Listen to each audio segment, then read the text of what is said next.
I currently own properties. That's how I started, is by buying small duplexes.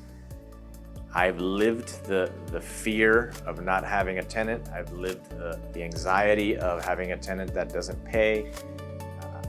I've lived it. I mean, every negative experience you could possibly think of, I've probably had it.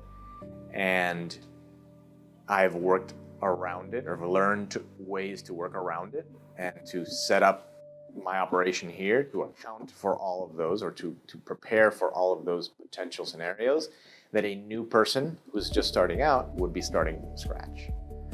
I know what it's like to have a tenant who left the place trashed, and then I had to do a full renovation. If I had just done inspections throughout the lease, I would have seen that the tenant wasn't taking care of the property. That's why we started doing inspections.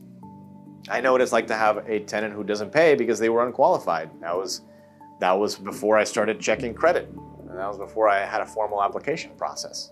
I would rely on them to send me information. Now I check for myself. I know what it's like to have a major maintenance issue, an AC break that blows your cash flow for the whole year on a property when you were expecting a certain amount. I know what that's like. I know what it's like to have to come up with the cash to then fix those things. So all of these things are problems that I've dealt with that you don't have to worry about by hiring us, because we've already figured out most ways to best position the property to minimize the damage of any potential problems. There's always problems, and I can't prevent them or predict them, but we can position ourselves as best as possible to ensure that we deal with them correctly and in a good way. Anybody who owns an income-producing property should hire a property manager. We get a lot of one-unit owners who are kind of, we call them accidental landlords. They bought a house and now they're moving, but they want to keep the house and they want to rent the house, so then they'll hire us.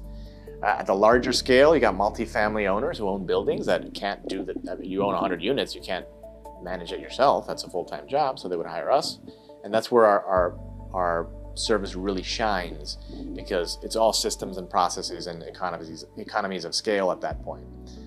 So large operators, multifamily operators, you got shopping center owners. We do a lot of commercial. Shopping center owners don't want to be collecting rent and doing accounting work. We do that for them so that they can go out and buy more deals and focus on finding new opportunities.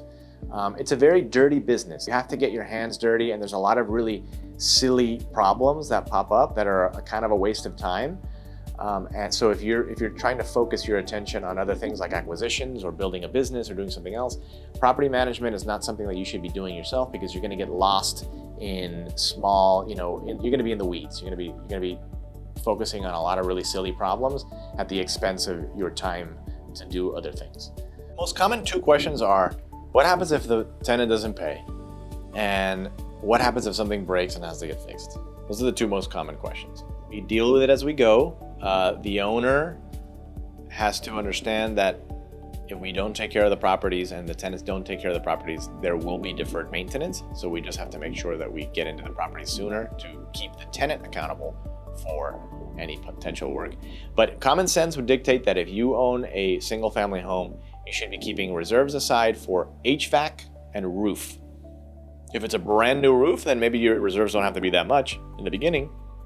If you're buying something that has an old roof, then you can expect to replace that roof very soon. So you need to be budgeting for it. And we don't, as property managers, don't really have the resources to be budgeting for your CapEx. That's something that really falls on the owners. We will advise you accordingly. If we notice that your roof is old, we'll tell you, hey, look, you need to start saving up for this roof. Or if we notice that the HVAC is 40 years old, we'll tell you, hey, that thing's going to die anytime soon. We'll keep it alive as much as possible. But you're going to probably have to replace that soon. So I would start preparing for it. But yeah, maintenance and repairs is a huge question that most people ask. And then how we screen our tenants, is a very common issue. I'm not gonna be able to lease your property if there's trash inside, if there's personal stuff in there, if there's old, outdated furniture. It's gotta look nice, it's gotta show well, especially if you're trying to get maximum rent for it. We had one property owner who just would refuse to fix up the property, and there was no way we were gonna rent it. She wanted $5,000 a month for a house, which she could have probably gotten if the house were nice, but it had old furniture, it looked like a haunted house. It had The beds were covered in sheets. It was like an ugly vacant house that she had tented the house, and all of the landscaping around the edges of the house had died from the gases of the tenting of the house.